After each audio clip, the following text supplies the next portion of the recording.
रुको, कौन हो तुम?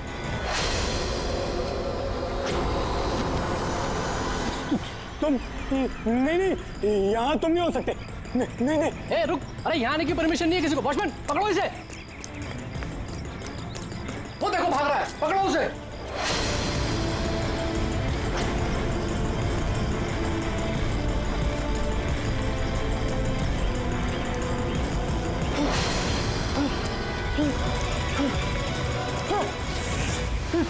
तुम यहाँ भी नहीं, तुम यहाँ नहीं हो सकते। नहीं।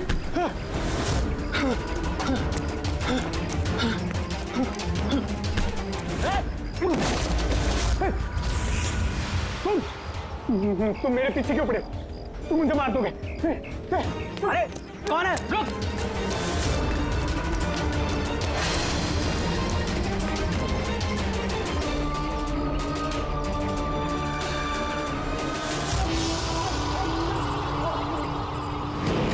परेश, तुम कहाँ हो? मैं तुम्हारी मदद करने आया हूं। देखो, डरो नहीं, सामने आओ। मैं तुम्हें उससे बचा लूंगा। कुछ नहीं कर पाएगा वो तुम्हारा। सामने आओ परेश।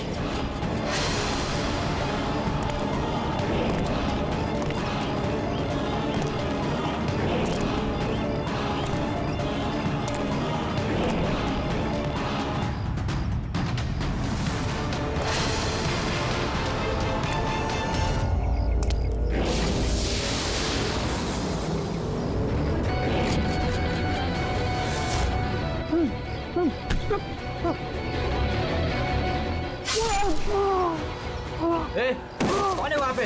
हाँ?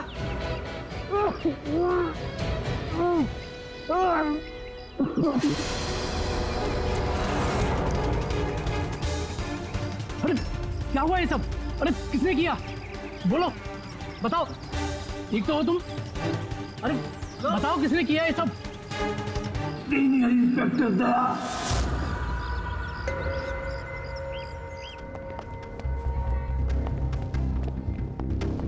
हाँ डॉक्टर साहब। पेशेंट खतरे के बाहर है, लेकिन अभी भी बेहोश है। कौन है, कुछ पता चला? हाँ, इसका नाम परेश है, लेकिन अभी तक बेहोश है। होश में आने के बाद आप लोग मिल सकते हैं। ठीक है डॉक्टर साहब, थैंक यू। वैसे आपने हमें क्यों बुलाया? इनके कारण। इनका कहना है कि हमला करने वाला आप ही की टीम का है। What? क्या बकवास कर रहे हैं आप? सीआईडी का काम होता है आम आदमी को मुजरिमों से बचाना, हमला करना नहीं, समझा? सब सच बकवास ही लगता है, लेकिन ये बकवास नहीं है, क्योंकि पीड़ित ने खुद मुझसे कहा है। क्या बताया उसने? किसने हमला किया उस पर, बताओ। दया। What? क्या बोल क्या रहे हो? मैंने उस पर हमला किया? हाँ, उसने मुझसे यही कहा है कि आपने ही उस पर हमला किया है और आप उसे जान से मारना चाहते हो। क्या? मैं उसकी जान लेना चाहता हूँ? हाँ सर, मुझे लगता है कि आपको दया को अरेस्ट कर लेना चाहिए। हमें हमारा काम बताने की जरूरत नहीं है, समझा? मुझे पता था कि आप अपने कलीग का ही साथ देंगे। देखा, चोर चोर मौसेरे भाई। ज्यादा जज मत बन, समझा? और तुम्हारी सर्टिफिकेट की जरूरत नहीं है हमें।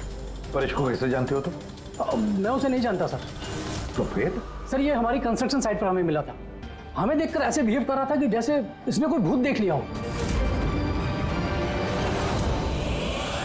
और फिर एकदम से अंदर भाग गया। और थोड़ी देर बाद इसकी चीख हमें सुनाई दी।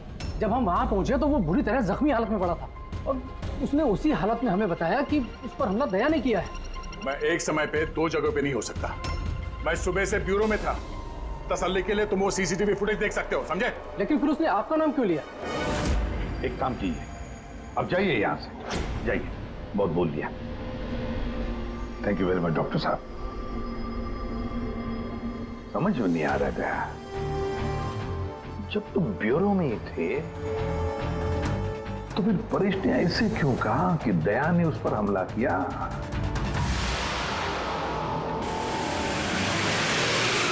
एक बात बताइए, जब आप लोगों ने यहाँ पे परेश को जख्मी हालत में देखा था तो उसके साथ में कोई था या किसी को आते जाते देखा हो? नहीं साहब, वो अकेला ही था। लेकिन सर, उसने इंस्पेक्टर दया का। पता है, उसने दया का नाम बोला। हम यहाँ वो जानने आए जो उसने नहीं बोला, समझे आप? और दया ऐसा नहीं कर सकता। सर आप इतने यकीन से कैसे कह सकते हैं कि दया सर ऐसा कुछ नहीं कर सकते हैं? जो आदमी अपनी जान दांव पे लगा के दूसरों की जान बचाता हो वो किसी का खून नहीं कर सकता। खुद से ज्यादा मुझे दया पे भरोसा है, समझे?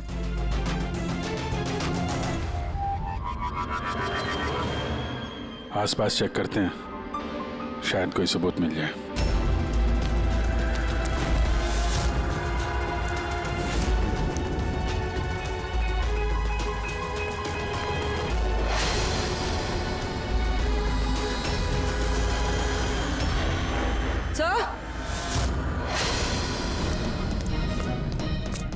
सर ये देखिए। ओह नो, है कौन ये? जिंदा है। हेलो एम्बुलेंस, ये मालमणी के पास अंडर कंस्ट्रक्शन बिल्डिंग है, वहां पे भेजो जल्दी। तुम लोग जानते हो इसे? ये तो सुबह सर है, ये 2-3 बार पहले फ्लैट देखने आ चुके हैं। लेकिन सर इसे हुआ क्या है? शायद ऊपर से गिरा है।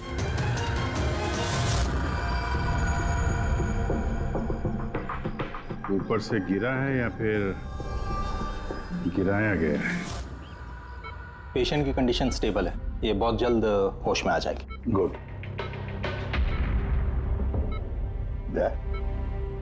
क्या हो गया? इसे तुम ऐसे क्यों देख रहे हो? जानते हो इसे? साहब, अभिजीत तुम यहाँ क्या कर रहे हो? जिस अंडर कंस्ट्रक्शन बिल्डिंग में इस परेश पे हमला हुआ है, वहां पे हमें एक और आदमी जख्मी हालत में मिला। और एक आदमी? कौन है वो? तो वॉचमैन बता रहा था उसका नाम सुबू है, वहां पे 2-3 बार आया था मकान देखने के लिए। उसके हाथ में से हमें ये कपड़े का टुकड़ा मिला है।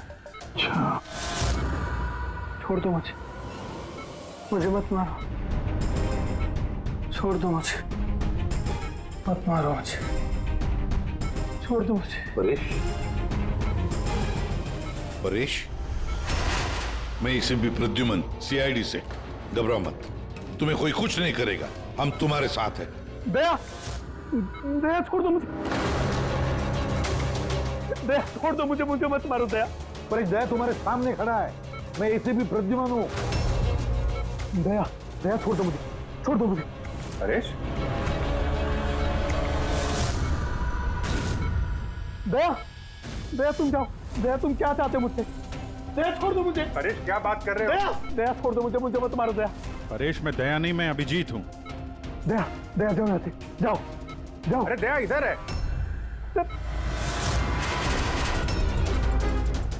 दया छोड़ दो मुझे मत मारो दया। परेश इधर देखो, हम पहले मिल चुके हैं, तुम जानते हो मुझे। दया छोड़ दो मुझे मत मारो। सब दया हो, तुम सब दया हो, मुझे मत मारो। डॉक्टर, दया छोड़ दो मुझे। डॉक्टर, दया छोड़ दो मुझे। डॉक्टर साहब, देखिए ना क्या हो गया इसको? दया छोड़ दो मुझे। एक मिनट। सब दया कुछ नहीं होगा तुम्हें। एक मिनट। सब दया हो तुम। सब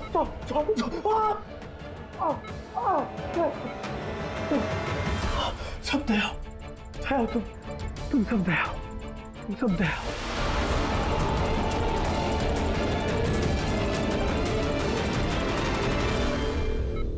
ये चक्कर है क्या?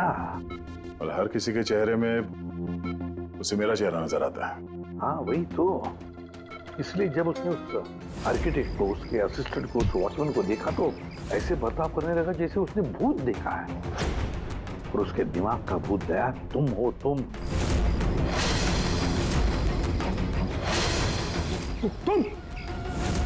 और इसीलिए उसे लगता है कि तुमने उस पर हमला किया है, क्योंकि हमलावर में भी वो तुम्हें ही देख रहा होगा। तो मेरी समझ में ये बात नहीं आ रही सर कि मेरा ही चेहरा क्यों? दया, तुम कह रहे थे ना इसे तुम पहले से जानते हो, कैसे?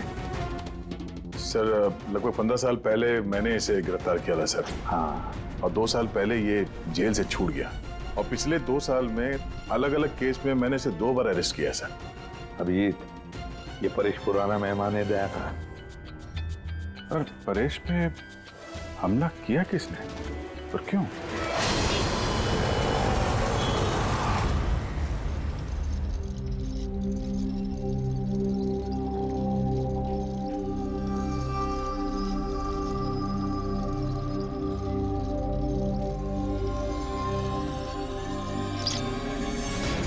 अरे मैडम जरा ध्यान से।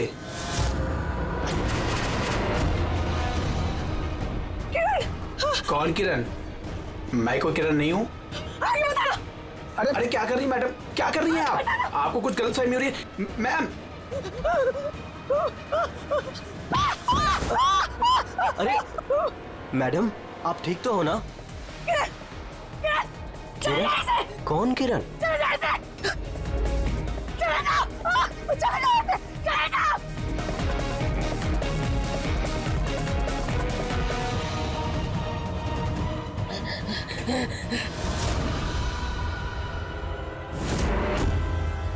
क्यों सुबह, कैसी तबीयत है तुम्हारी? सर, पैर की हड्डी टूट गई है और बाकी इधर उधर थोड़ी सी चोटें लगी हैं। मुझे एक बात बताओ, क्या हुआ था उस दिन? हाँ? वो आदमी सीढ़ियों से भाग रहा था जब मैं उससे टकराया, और जब मैंने उसके हाथ में चाकू देखा तो मैंने शोर मचाया और उसे पकड़ने की कोशिश की, लेकिन तब उसने मुझे धक्का दे दिया और मैं नीचे गिर गया। उसके बाद सर कुछ याद नहीं। सुबह, तुम्हारे हाथ में से हमें वो जो एक कपड़े का टुकड़ा मिला था, लाल कलर के चौकड़ी का, क्या वो उस आदमी की शर्ट का टुकड़ा था? जी सर, शर्ट पहना था उसने वो, और हाथापाई के दौरान शायद वो मेरे हाथ में आ गया था। अच्छा, ये बताइए, उस आदमी का चेहरा देखा था? सब कुछ इतनी जल्दी में हुआ कि कुछ याद नहीं। ठीक है, अब तुम जाओ, अगर जरूरत पड़े तो हम तुमसे फिर मिलेंगे, ठीक है? जी सर, थैंक यू सर। जाओ।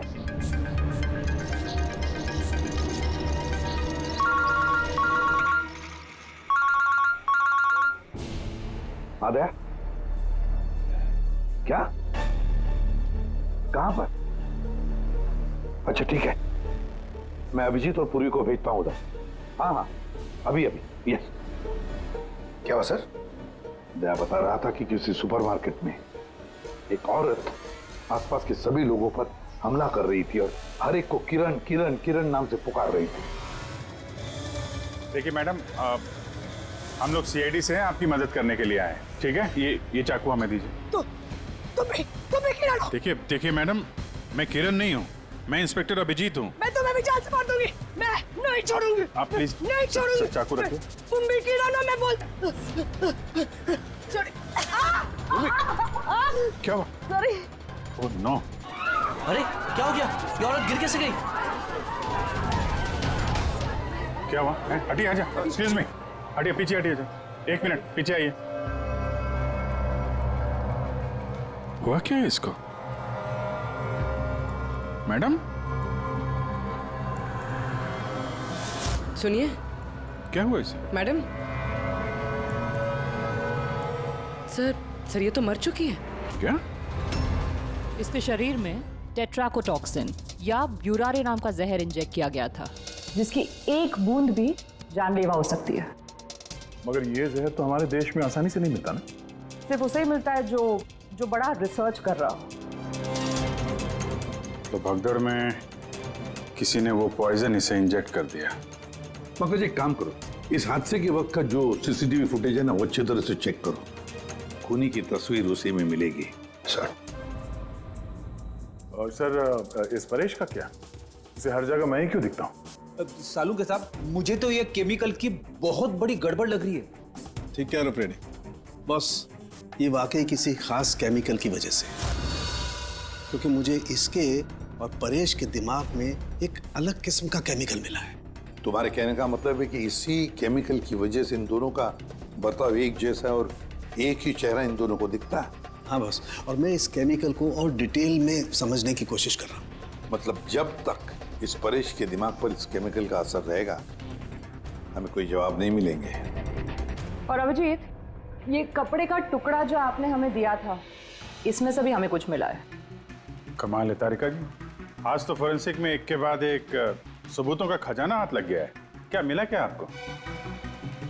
ये कॉटन का कपड़ा है और इसके रेशों में आटे के कुछ ट्रेसेस मिले। आटा? सिर्फ आटा? सिर्फ आटा। हाँ वाकई खजाना तो हाथ लगा है। आटा।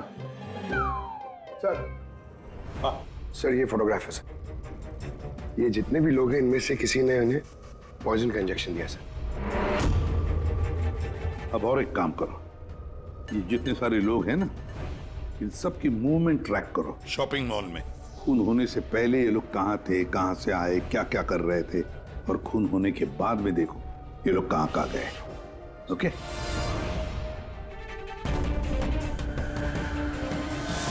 सर, मैंने इस औरत का बैकग्राउंड चेक किया। इसका नाम शिप्रा है। ये एक हाउसवाइफ थी। सर, परेश तो फिर भी एक मुजरिम है, उसके कई दुश्मन हो सकते हैं, लेकिन इसकी किससे क्या दुश्मनी हो सकती है? वजह तो कुछ भी हो सकती है पूर्वी, लेकिन एक बात कॉमन है शिप्रा और परेश के बीच में, तो उन दोनों के ब्रेन में वही केमिकल मिला है, तो उन दोनों का दुश्मन भी एक ही हो सकता है। इस किरण के बारे में क्या पता चला? सर, किरण शिप्रा का पति था और 2 साल पहले ही उसकी मौत हो चुकी थी। सर, किरण शिप्रा को काफी मारता पीटता भी था। कोई ना कोई बात तो है इस परेश और शिप्रा के बीच में, कोई कॉमन बात, जिसकी वजह से ये दोनों भी उस खूनी के निशाने पर आ गए। क्या हो सकती है वो कॉमन बात? क्या हो सकती है? सर, मैं परेश के पड़ोस में पिछले 5 साल से रहता हूँ, पर अजीब बात है सर, ना मैंने उसे कभी देखा, ना कभी मुलाकात हुई। और कोई नहीं है परिवार में उसके? सर, उसके पिताजी थे, जिनकी मौत तब हो गई थी जब वो जेल में था, और कोई नहीं है। सर, शिप्रा का हस्बैंड बहुत स्ट्रिक्ट था। वो उससे मिलना तो दूर, किसी से बात तक करने अलाउ नहीं करता था। इनफैक्ट वो तो उसको मारता पीटता भी था। सर, उसके हस्बैंड के डेथ के बाद ना मैंने बहुत कोशिश की कि मैं उससे बात करूं, उससे पूछूं, लेकिन उसने इंटरेस्ट नहीं रखा। अच्छा, उसका कोई करीबी दोस्त, कोई रिश्तेदार नहीं था क्या? सर, मुझे नहीं लगता कि होगा। अच्छा। शिप्रा और परेश दोनों की जिंदगी में एक बात कॉमन, दोनों जिंदगी में अकेले थे, ना कोई दोस्त, ना कोई रिश्तेदार। सर, दोनों में एक चीज कॉमन है। क्या? सर, हमने परेश और शिप्रा का कंप्यूटर चेक किया, तो उनकी कंप्यूटर हिस्ट्री से पता चला है कि दोनों ने ही ऑनलाइन सपोर्ट ग्रुप ज्वाइन किया था। अच्छा, ऑनलाइन सपोर्ट ग्रुप मतलब? सर, ये ग्रुप्स है जो डिप्रेशन, लोनलीनेस, ड्रग एडिक्शन और अल्कोहलिज्म में फंसे होते हैं, उनकी काउंसलिंग करता है और उनकी मदद करता है। सर, शिप्रा ने 2 हफ्ते पहले ही एक ऐसा ग्रुप ज्वाइन किया था जो शादीशुदा जिंदगी में परेशान लोगों की मदद करता है, और परेश ने अपने अकेलेपन से निकलने के लिए पिछले महीने ही ऐसा ग्रुप ज्वाइन किया था। अजीब इत्तेफाक है, दोनों ने ऑनलाइन ग्रुप ज्वाइन किया और दोनों को एक ही तरीके की परेशानी हुई। कुछ पता चला इस ग्रुप के बारे में? सर, हमारा साइबर एक्सपर्ट राज इस ग्रुप को ट्रेस करने की कोशिश कर रहा है, जल्दी कुछ पता चल जाएगा। सर, सर, शिप्रा का खून इसी आदमी ने किया। जिस वक्त उसका खून हुआ था, उस वक्त जितने भी लोग मौजूद थे, ये सबसे ज्यादा अजीब है सर। सर, जिस वक्त अभिजीत सर और पूर्वी सुपरमार्केट पहुंचे थे, ठीक उसी वक्त ये आदमी वहां पहुंचा था सर, और भीड़ में घुस गया था, और जब शिप्रा की मौत हुई तो फटाफट वहां से भाग गया। रेडी, काम करो, हमारा डेटाबेस चेक करो, शायद इसके बारे में कुछ पता चले, कोई लीड मिल जाए। इसका मतलब है सर, ये खूनी सुपरमार्केट में कुछ खरीदने नहीं बल्कि शिप्रा को मारने के लिए आया था।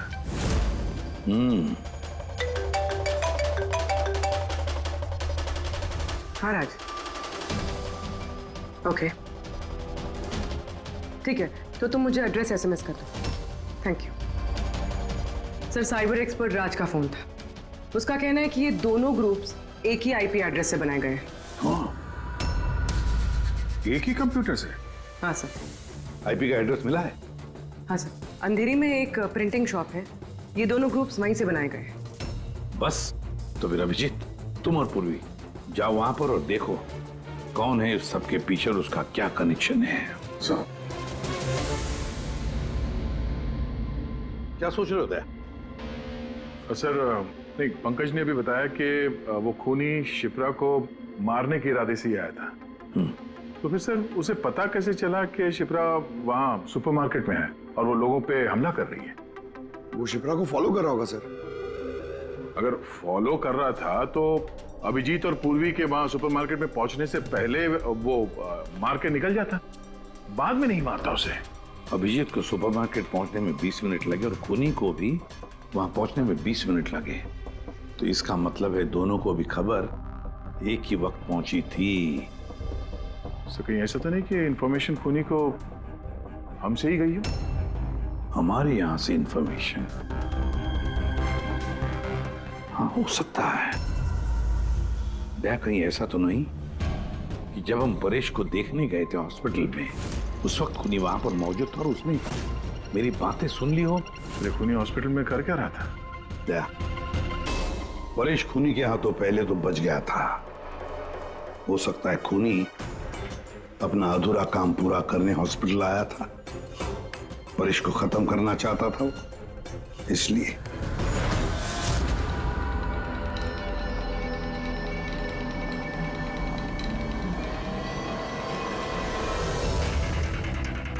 डॉक्टर साहब, क्या आपने इस आदमी को देखा है?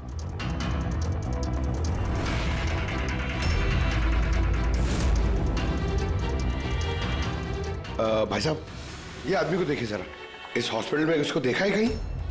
हाँ हाँ, इसको तो मैंने देखा है। कहाँ देखा है? वहाँ वेटिंग रूम में।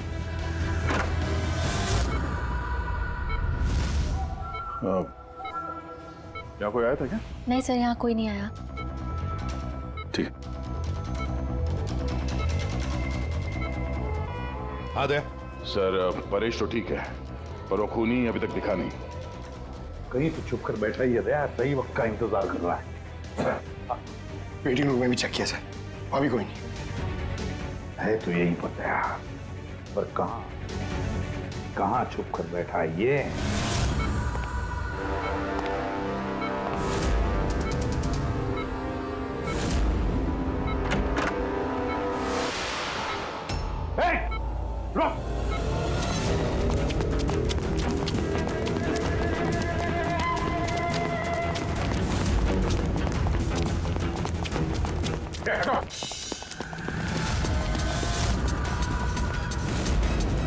कहाँ भागोगे? रुक!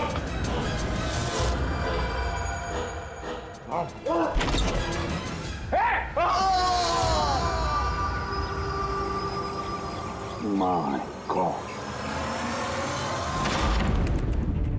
हाँ भाई, क्या मिला? सर, ये दोनों साइड डिलीट किए जा चुके हैं, अब वो ऑपरेशनल नहीं है। मतलब अपराधी ने सबूत मिटा दिया? जी सर, पर सर कुछ इंटरेस्टिंग चीजें मेरे हाथ लगी है। क्या?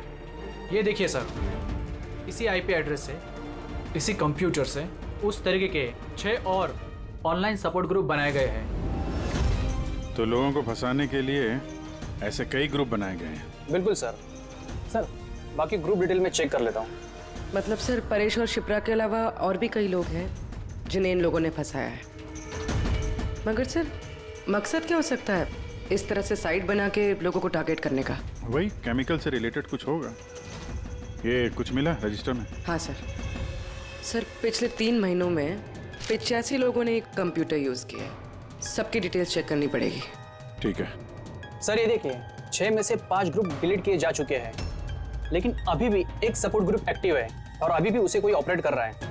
Enhancing the life of lonely people, मतलब साफ है, ग्रुप बनाया जाता है, तना लोगों को फंसाया जाता है और बाद में ग्रुप डिलीट। तो अब उन्हें एक और शिकार की जरूरत है। एक आइडिया है पूरी? कुछ पता चला इस आदमी के बारे में? फिलहाल तो कुछ नहीं। वॉलेट के अलावा इसके पास कुछ भी नहीं मिला है, मोबाइल फोन तक नहीं। तो हमारे पास कोई सुराग नहीं है। दया, ये केस दिखता उतना सिंपल नहीं है, बहुत बड़ा षड्यंत्र है ही है। कई सारे लोग इसमें इन्वॉल्व हैं। ये तो इस खेल का मोहरा लग रहा है सर, वो भी भाड़े का। और इस केस का मास्टरमाइंड अभी भी आजाद घूम रहा है, अपने नए शिकार की तलाश में होगा। जल्द से जल्द ढूंढना होगा सर इसे। हाँ पंकज, आराम से। बस खड़े। ये क्या ही था उनके? सर, आप ये क्या खेल खेल रहे हैं पंकज के साथ? नहीं, ये कोई खेल नहीं है। बस मैंने बताया था ना, ये केस बहुत ही पेचीदा है, बड़ा कॉम्प्लेक्स है, याद है ना, मैंने बताया था उस परेश के और उस शिप्रा के दिमाग में मुझे एक अलग तरीके का केमिकल मिला था। हाँ, मैंने उस केमिकल को रिप्लिकेट किया और इस पंकज के शरीर में इंजेक्ट कर दिया। What? तू पागल हो गया शाहरुख है? अगर इसे कुछ हो गया तो? अरे कुछ नहीं होगा यार, बिलीव मी, मैं पागल हूं क्या?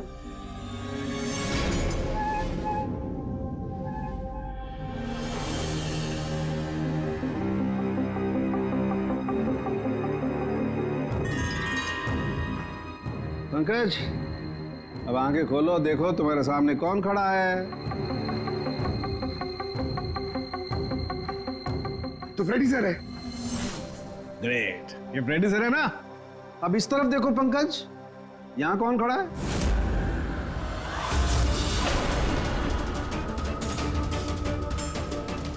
ये कैसे हो सकता है? ये इधर फ्रेडी सर, यहाँ फ्रेडी सर। मतलब शाहरुख है, ये परेश और शिप्रा के साथ यही हो रहा? बंद कर। बस बस, पट्टी लगा लो, पट्टी लगा लो बस। ये देखा बस, इसे फ्रेगोली सिंड्रोम कहते हैं। इस सिंड्रोम में इंसान को एक ही चेहरा हर चेहरे में दिखाई देता है। उस इंसान का चेहरा जिसे या तो वो सबसे ज्यादा नफरत करता है या जिससे सबसे ज्यादा डरता है। पंकज, मुझसे इतनी नफरत करता है तू? अरे सर, आपसे नफरत थोड़ी करता हूँ सर, आपसे तो मैं डरता हूँ। पंकज को मैंने इस केमिकल का बहुत थोड़ा सा डोज दिया, इसीलिए इस पर वैसा असर नहीं हुआ जैसा शिप्रा पर और परेश पर हुआ था। परेश और शिप्रा को तो इतना हैवी डोज दिया गया था कि उनके दिमाग पर गहरा असर हुआ और साइकोसिस लेवल पर पहुंच गए। इसलिए दोनों ऐसा रिएक्ट कर रहे थे जैसे सामने भूत दिख गया हो। तो इसका मतलब जैसे जैसे परेश के दिमाग से ये केमिकल का असर कम होगा, नॉर्मल हो जाएगा और हमें अपराधी तक पहुंचने का जरिया मिल जाएगा। हो सकता है, लेकिन दावा नहीं कर सकते। और हाँ, हम ये भी नहीं कह सकते कि इस केमिकल का असर कितने दिनों में खत्म होगा।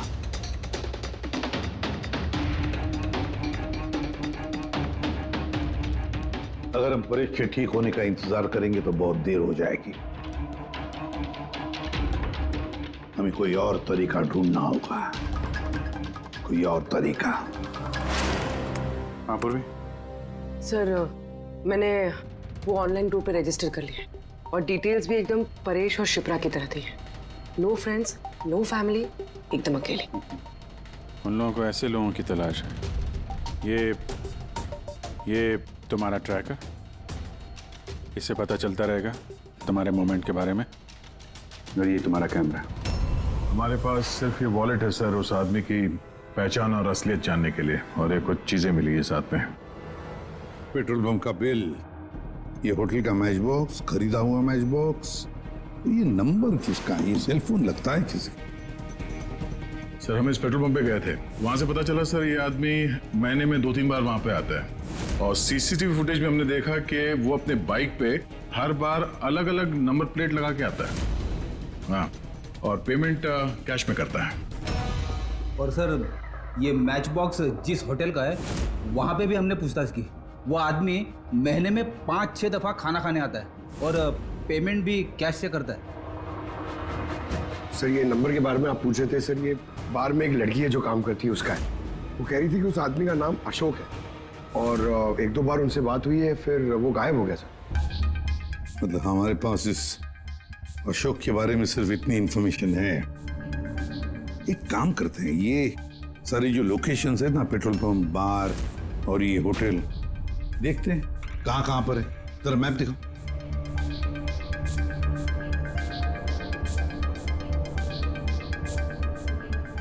ये वो जगह है जहाँ पे वो पेट्रोल पंप है।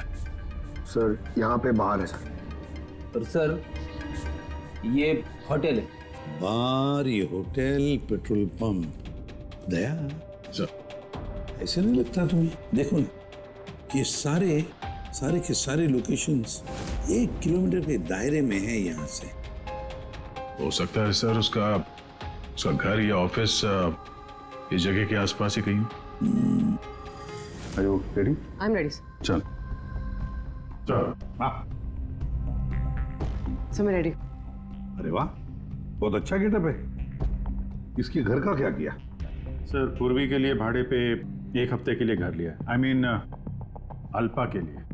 अल्पा, ठीक है, गुड। लेकिन पूर्वी, चौकन्ना रहना। उनका पहला कदम क्या होगा हमें पता नहीं है। Yes. Good luck. Thank you sir. अब एक काम करते हैं, इस 1 किलोमीटर के दायरे में इस अशोक का फोटोग्राफ दिखाते हैं, सबको दिखाते हैं। शायद कोई निकले जो इसको जानता हो।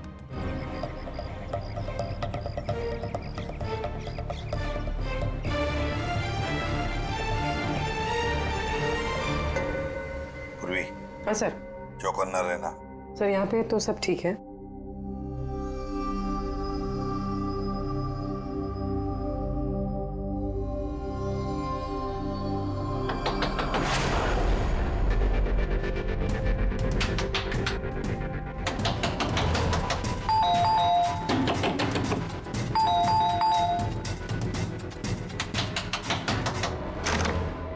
जी कहिए। वो मेरे पीछे ना कुछ गुंडे पड़े, मैं अंदर आ सकती हूँ प्लीज? 1 मिनट।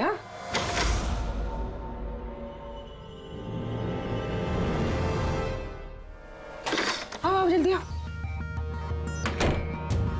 क्या क्या क्या हुआ क्या तुम्हें? अरे ये तो आदिति है, शिप्रा की पड़ोसन। वो एक्चुअली मेरे पीछे कुछ गुंडे पड़ गए थे, मुझे समझ नहीं आ रहा था, इसलिए मैं आपके घर आ गई। कोई बात नहीं। Thank you miss. अल्पा, और तुम? अदिति। बैठो। अब प्लीज मुझे 1 गिलास पानी देंगे प्लीज? अभी लाती हूँ।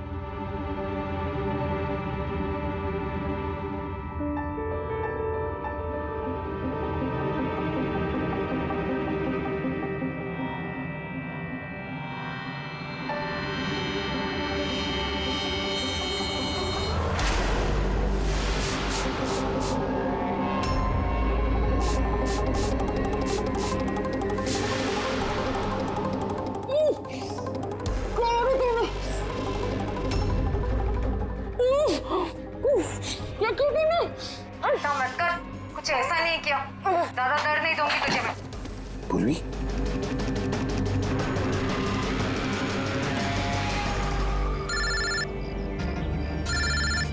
हाँ सर। क्या शिप्रा की पड़ोसन अदिति? सर मैं फौरन वहां पहुंचता हूं। नहीं सर, अब अशोक का भी पता नहीं चला। ये सर। सब कुछ प्लान के मुताबिक तो चल रहा है। अब देखते हैं आदिति पूर्वी को कहां लेकर जा रही है। अरे ये क्या, ट्रैकर एक ही जगह पे मूवी नहीं हो रहा? कहीं ऐसा तो नहीं उन लोगों को ट्रैकर के बारे में पता चला हो, निकाल कर फेंक दिया हो? माय गॉड, अब तक पहुंचेंगे कैसे इन सब तक?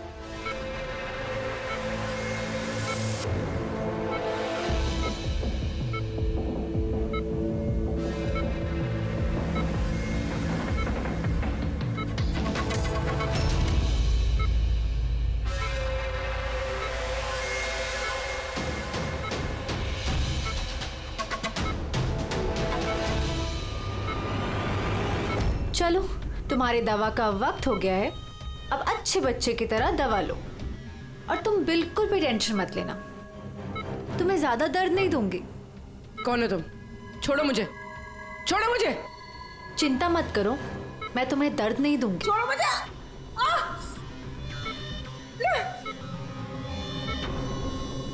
मैंने तुम्हें मना किया था ना कि कुछ दिनों के लिए हम किसी नए लोगों को नहीं लाएंगे, क्योंकि सीआईडी वाले हमें पागलों की तरह ढूंढ रहे हैं। हमारी कोई भी लापरवाही हमें बहुत महंगी पड़ सकती है। सर अदिति का घर बंद था, दरवाजा तोड़ के हम लोग अंदर भी घुसे पर कुछ हाथ नहीं लगा सर। इस अशोक का भी कुछ पता नहीं चल रहा है। सर ऐसा लग रहा है हमारे लिए सारे रास्ते बंद हो गए। नहीं फ्रेडी, हमारे लिए कोई रास्ता बंद नहीं होता, हम सीआईडी वाले रास्ता बनाते हैं। सर वो लोग कहीं पूर्वी को केमिकल इंजेक्शन ना दे दे। नहीं, कुछ नहीं करेंगे वो लोग, पूरी को कुछ नहीं होगा। कोई तो बात हम मिस कर रहे हैं, कोई तो बात है जो हमसे छूट रही है, पर क्या क्या हो सकती है वो बात? सर वो कपड़े का टुकड़ा जो हमें सुबह के हाथ में मिला था? उसके रेशे में आटा मिला था हमें। हाँ सर, आटा। जब मैं अशोक के बारे में रोड पे लोगों से पूछ रहा था, हाँ, तो वहां पे मैंने एक आटा की चक्की देखी थी और उसके पीछे एक पुरानी बिल्डिंग भी है। तो फिर जरूर वो आदमी जिसने परेश पर हमला किया उस आटे की चक्की के आसपास ही रहता होगा, इसीलिए तो उसकी शर्ट पर आटा आ गया। तो ये भी तो हो सकता है कि परेश पे हमला करने वाला अशोक ही हो। सर वो कपड़े का टुकड़ा भी अशोक का ही हो सकता है।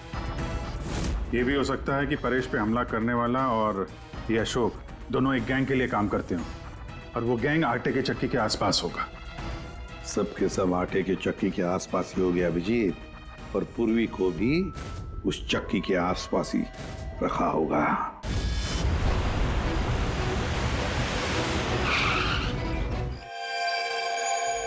कोई अपने जगह से नहीं लेगा, कोई भी नहीं। पूर्वी कहाँ है? अदिति, पूर्वी कहाँ है?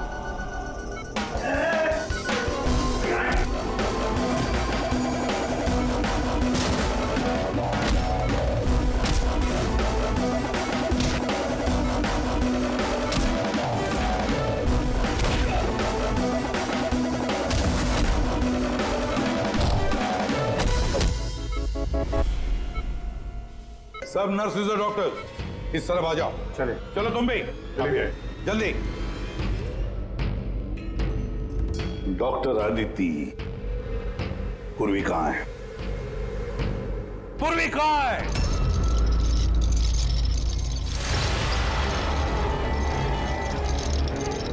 तुम्हारी पूर्वी मेरे पास है एसीपी।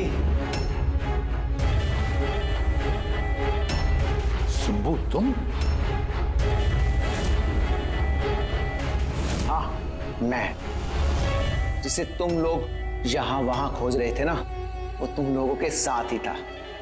मुझे देखकर अफसोस तो हो ही रहा होगा ना।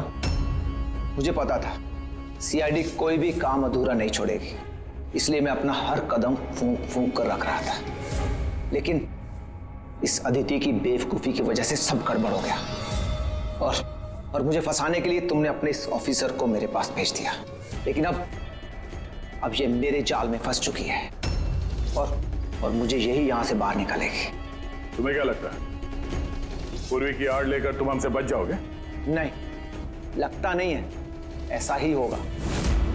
अगर तुम अपने इस बहादुर ऑफिसर को जिंदा देखना चाहते हो तो मुझे यहां से जाने दो। नहीं तो मैं ये केमिकल इसके अंदर इंजेक्ट कर दूंगा और उसके बाद क्या होगा तुम लोग सब जानते हो। पर ये सब तुम क्यों कर रहे हो? हाँ? अपने बेटे रवि के लिए। अपने बेटे के लिए? हाँ, मेरे बेटे को पार्किंसन नाम की बीमारी है। मैं अपने केमिकल से उस बीमारी का इलाज ढूंढ रहा हूं और मैं जिस फार्मा में काम करता हूं वो मुझे इंसानों पर उसे ट्राई करने नहीं देती। इसीलिए तुमने अपने तरीके से लोगों को फंसा के उन पे ये एक्सपेरिमेंट करना शुरू कर दिया। अगर मैं ऐसे नहीं करूंगा तो मैं सही इलाज तक नहीं पहुंच पाऊंगा। कैसे पता चलेगा मुझे कि इन केमिकल्स का इंसानों पर रिएक्शन क्या होता है? और इसीलिए तुम सपोर्ट ग्रुप में ऐसे लोगों को टारगेट करते थे जो अकेले रहते थे, ताकि अगर वो गायब भी हो जाए तो किसी को भनक ना लगे और तुम उन पर अपने एक्सपेरिमेंट्स आराम से करते रहो। हाँ? अकेलेपन से जूझ रहे परेश को मैंने अपने सपोर्ट ग्रुप के जरिए फंसाया और उस पर एक्सपेरिमेंट शुरू किया। लेकिन इन सबकी गलती की वजह से वो यहां से भाग निकला और तुम लोगों के हाथ लग गया। नहीं तो मेरा प्लान कभी फेल नहीं होता। तभी तुम उसकी जान के पीछे पड़े हुए थे। मैं तो उसे उस अंडर कंस्ट्रक्शन बिल्डिंग में ही मार डालता, लेकिन वो आर्किटेक्ट बीच में आ गया। वहां तुम भी तो जख्मी हालत में मिले थे, ये क्या चक्कर है? परेश को जैसे ही मैंने चाकू मारा मुझे लोगों की आवाज आई और मैं वहां से भागना चाहा और हड़बड़ी में तुम्हारा पैर फिसल गया और तुम सीधे नीचे गिर गए। मैं तो वहां से भी भाग जाता, लेकिन मेरे टूटे हुए पैर की वजह से मैं भाग नहीं पाया। और इसीलिए तुमने विक्टिम होने का ढोंग किया ताकि तुम सेफ भी रहो और किसी को तुम पे शक भी ना हो। और तभी तुम लोगों की नजर मुझ पर पड़ी। और शिप्रा का क्या? उसे तो तुमने किडनैप नहीं किया था, वो तो सुपरमार्केट में घूम रही थी। सपोर्ट ग्रुप में से अदिति ने शिप्रा को चुना और हमने डिसाइड किया कि हम उसे किडनैप नहीं करेंगे और चुपचाप ये ड्रग देते रहेंगे। खिलाड़ी तो तुम शातिर हो और थोड़े कच्चे हो, नहीं तो हमारे लिए सबूत नहीं छोड़ते तुम। याद है ना तुम्हारा वो शर्ट, उसका एक टुकड़ा, कपड़े का टुकड़ा, उस पर जो आटा लगा था ना, बस उसी के जरिए हम तुम तक पहुंच गए।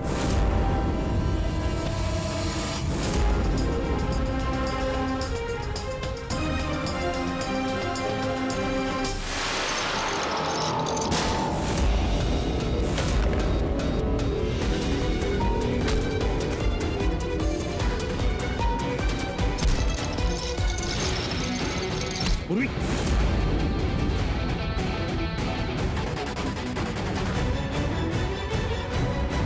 पूर्वी देखो।